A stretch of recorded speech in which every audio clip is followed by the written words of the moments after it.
ఈరోజు ప్రధానంగా ముఖ్యమంత్రి గారికి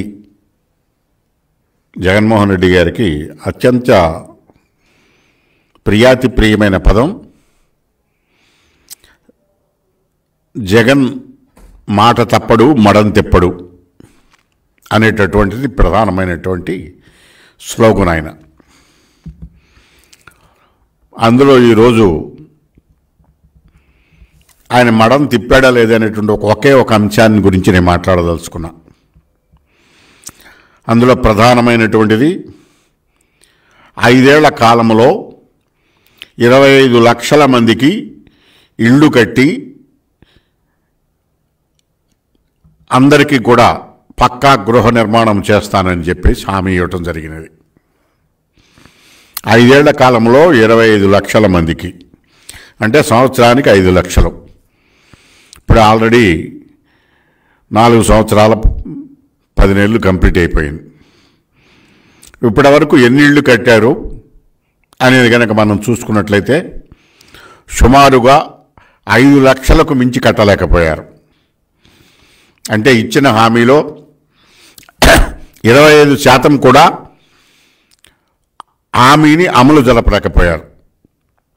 ఇదొక భాగం. అంటే ఇక్కడ మాట తప్పాడు మడం తిప్పాడు అని చెప్పడానికి గృహ నిర్మాణ విషయంలో జగన్మోహన్ రెడ్డి గారి యొక్క వైఫల్యం కొట్టొచ్చినట్టు కనపడుతున్నది.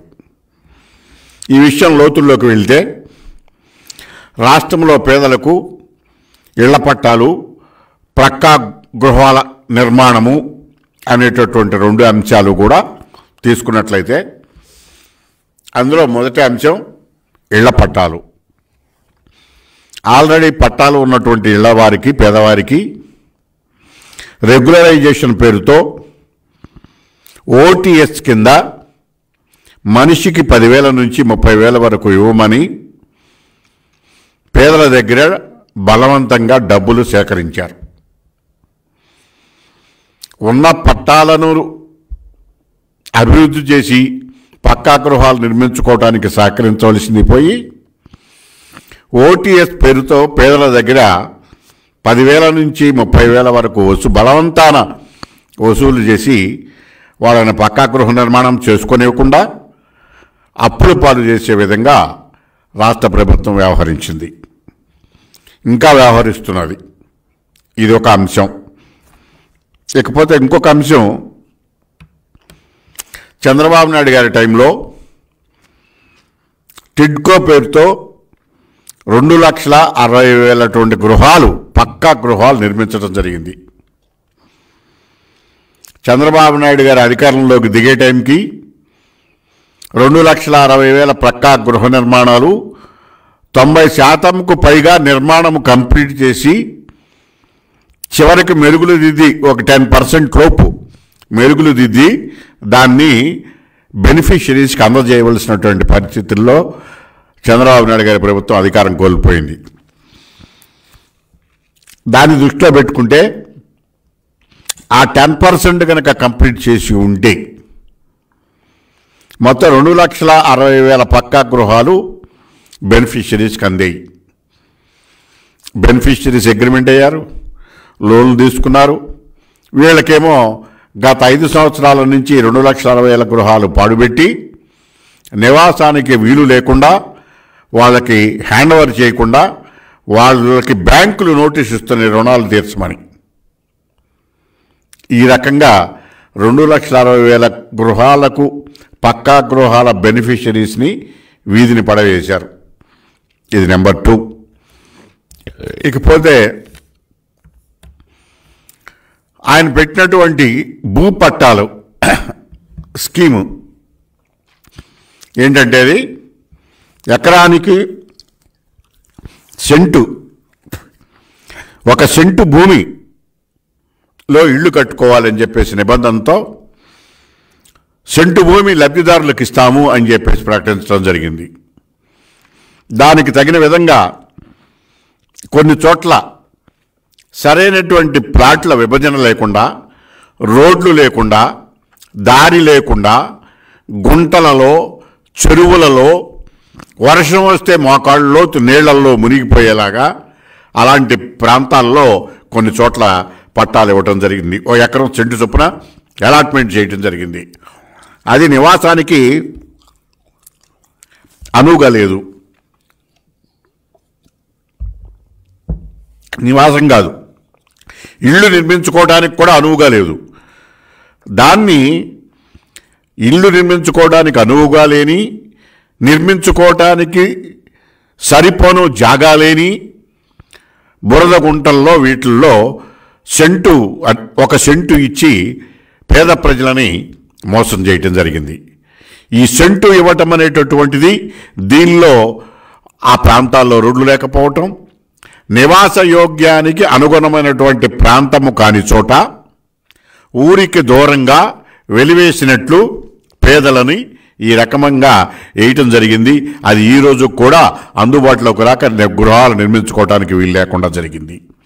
ఇదే చంద్రబాబు నాయుడు గారి కాలంలో నివాసానికి అనుగుణమైనటువంటి పక్కా రోడ్లతో మనిషికి 2 సెంట్లు తక్కువ లేకుండా ఇళ్ల పట్టాలను ఇవ్వటం జరిగింది.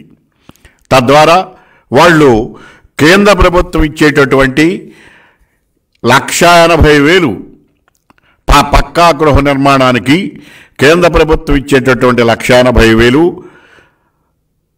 తీసుకుని గృహ నిర్మాణానికి చేసుకుంటుంటే ఈ 1,80,000 రాష్ట్ర ప్రభుత్వం ఇస్తున్నట్టుగా కేంద్ర ప్రభుత్వం తీసేసి రాష్ట్ర ప్రభుత్వం క్లెయిమ్ చేస్తూ పేపర్లో ప్రకటనలు ఇచ్చుకుంటూ ప్రజలని మోసం చేస్తూ పక్కదారి పట్టిస్తున్నటువంటి వైనాన్ని ఈనాడు చూస్తున్నాం. లక్షలు అంటే వేలకు వేలు పత్రికా ప్రకటనలు, లక్షలకు ప్రభుత్వ దొమ్మును దుర్వినియోగం చేసి ప్రజలను మోసం చేస్తూ పట్టాల పేరుతో కేంద్ర ప్రభుత్వం ఇచ్చినటువంటి 1,80,000 రాష్ట్ర ప్రభుత్వం ఇస్తున్నట్టుగా మోసపూరిత ప్రచారం. చంద్రబాబు నాయుడు గారి టైంలో కేంద్ర ప్రభుత్వానికి ఇచ్చినటువంటి గ్రాంట్కు తోడుగా మ్యాచింగ్ గ్రాంట్ కింద ₹1,00,000, అలాగే ₹1,50,000. ₹1,00,000 ఏమో జనరల్గాను, ఎస్టీ ఎస్టీలకు ఇంకొక 50,000 అదనం చేసి ₹1,50,000 స్టేట్ గవర్నమెంట్ మ్యాచింగ్ గ్రాంట్ ఇచ్చి పక్కా గృహ నిర్మాణానికి చంద్రబాబు నాయుడు గారి ప్రేమలో అమలు జరిపితే రాష్ట్ర ప్రభుత్వం, ఇప్పుడున్నటువంటి రాష్ట్ర ప్రభుత్వం కేంద్ర ప్రభుత్వం ఇచ్చేటటువంటి దాన్నే తన పథకంగా చెప్పుకుంటూ ప్రజలను మోసగిస్తూ అవి కూడా సెంటు భూమిలో కట్టుకోవడానికి వీలు లేకుండా ఇచ్చేటటువంటి నివాస యోగ్యానికి వీలు లేని ప్రాంతంలో ప్రజలని ఇస్తూ మోసగిస్తూ ఉన్నట్టుంటున్నారు. ఇంకొకటి ఏంటంటే పక్కా గృహ నిర్మాణం పేదలకు ఇళ్ల పట్టాలనేటటువంటి పేరుతో ఇది ఒక స్కీము, పేద ప్రజల వెల్ఫేర్కి ఉపయోగించినటువంటి స్కీము. ఆ స్కీముని పక్కన పెట్టి పేద ప్రజలకు నివాస యోగ్యానికి అనుకూలంగా లేనటువంటి భూములు సేకరించి ఆ సేకరింపు పేరుతోనూ భూములు సేకరించిన తరువాత దాన్ని అభివృద్ధి పేరుతోనూ కోట్లాది రూపాయలు వైఎస్ఆర్సీపీ ప్రభుత్వం అవినీతికి పాల్పడింది. ఇది దుర్మార్గమైనటువంటి విషయం. వైఎస్ఆర్సీపీ స్థానిక నాయకులు లేదా కొంతమంది ప్రజాప్రతినిధులు వైఎస్ఆర్సీపీ ప్రభుత్వ అండదండలతో పేదలకు సెంటు భూమి ఇస్తామనేటటువంటి పేరుతో నివాసయోగ్యానికి అనుకూలంగా లేనటువంటి భూములను సేకరించి దానికి మార్కెట్ రేటు పైన 5-6 రెట్లు ధరలు పెంచి వసూలు చేసి ప్రభుత్వ సొమ్మును కాజేయటం ఒక భాగం, దాని అభివృద్ధి పేరుతో ప్రభుత్వ నిధులను ఖర్చు చేసి అభివృద్ధి చేయకుండా నిధులను దుర్వినియోగం చేయటం రెండో భాగం. ఈ 2 కారణాలతో పేదలకు ఇళ్ల పట్టాల పేరుతో మోసము చేసి కేంద్ర ప్రభుత్వం ఇచ్చినటువంటి నిధులకు రాష్ట్ర ప్రభుత్వం మ్యాచింగ్ గ్రాంట్స్ ఇవ్వకుండా పక్కా గృహ నిర్మాణం అనేటటువంటిది కట్టించుకోవడానికి అవకాశం లేకుండా రాష్ట్రంలో ఉన్నటువంటి పేద ప్రజానీకాన్ని వైఎస్ఆర్సీపీ ప్రభుత్వం మోసం చేస్తున్నటువంటి విషయంలో ఎటువంటి సందేహము లేదు. ఇకపోతే ఈ పక్కా గృహ నిర్మాణం అనేటటువంటిది ఒక పక్కా స్కామ్ కింద తయారైపోయి దాన్ని మార్చి వేలాది కోట్ల రూపాయలు వైఎస్ఆర్సీపీ నాయకులు, స్థానిక ప్రజాప్రతినిధులు, రాష్ట్ర ప్రభుత్వంలో వివిధ భాగాల్లో ఉన్నటువంటి వాళ్ళు వాటిని స్వాహా చేయటం జరిగింది. నిజానికి పేదలు బ్రతుకులు చూసి తెలుగుదేశం పార్టీ వ్యవస్థాపకులు నందమూరి తారక రామారావు గారు ఆయన బ్రెయిన్ చైల్డ్ పేదలకు పక్కా గృహాలు నిర్మించాలనేటటువంటిది. ఆయన మానసపుత్రిక అయినటువంటి పేదలకు పక్కా గృహ నిర్మాణాన్ని జగన్మోహన్ రెడ్డి గారి ప్రభుత్వం అపహాస్యం చేసింది.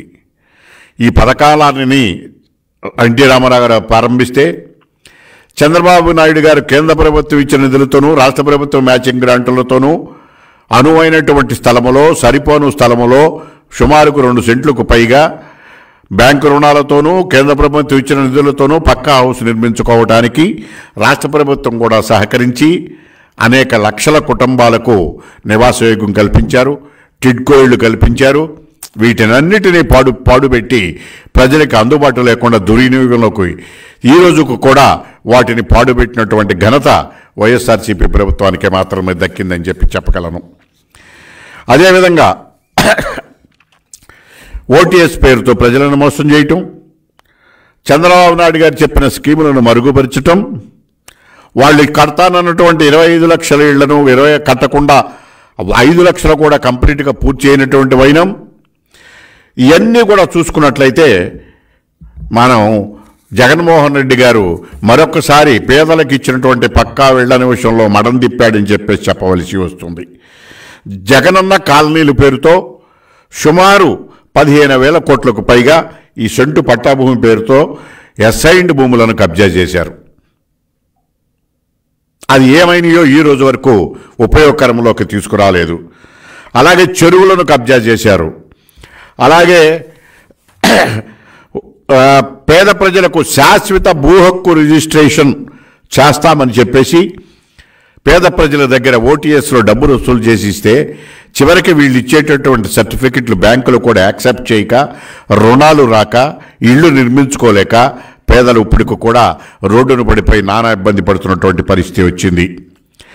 మొదట్లో అందరికీ అర్హులైన వాళ్ళందరికీ ఇళ్ళు కూడా మేమే నిర్మించిస్తామని చెప్పినటువంటి వాళ్ళు ప్రభుత్వం లబ్ధిదారులు ఇళ్ళు నిర్మించుకోవాలని, ఇచ్చిన సెంటు భూమిలో నిర్ణీత గడువులో ఇల్లు నిర్మించుకోకపోతే పట్టాన్ని క్యాన్సిల్ చేస్తామని, అది కూడా ఆ ఇళ్ళు కూడా రాష్ట్ర ప్రభుత్వం ఇచ్చిన డిజైన్ ప్రకారమే కట్టాలని, అనేక వాళ్ళు ఇచ్చిన సెంటు భూమికి దానికి మౌలిక వసతులు కల్పించకుండా కట్టకపోతే పట్టాలు క్యాన్సిల్ చేస్తామని చెప్పేసి బెదిరించటం, ఆ రకంగా పేదల పైన కూడా దౌర్జన్యం చేయటం అనేటటువంటిది జరిగింది.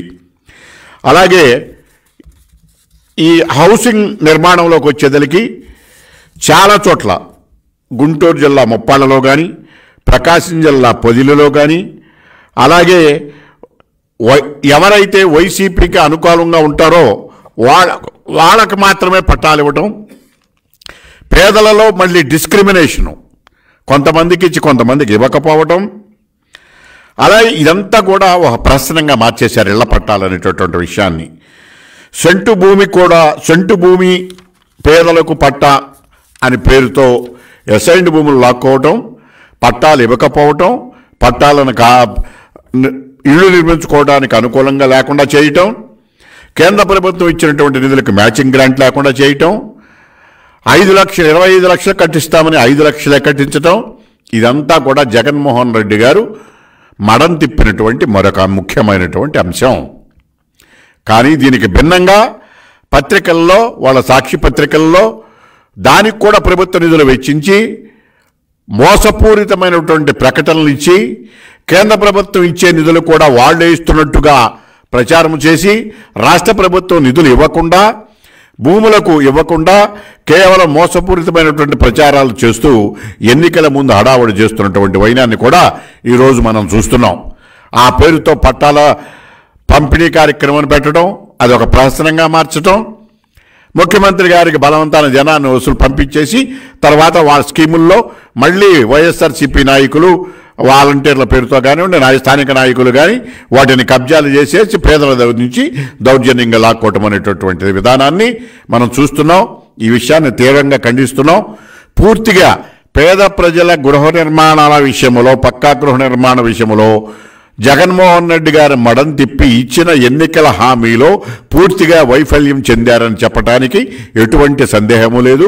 అదేవిధంగా పక్కా గృహ నిర్మాణ విషయాల ఇచ్చేటటువంటి ప్రకటించిన స్కీముని ఒక పెద్ద స్కామ్గా మార్చేసి వేలాది రూపాయలు అంటే కోట్లాది రూపాయలు దీనిలో లూటీ చేశారనేది చెప్పేది కూడా వాస్తవం.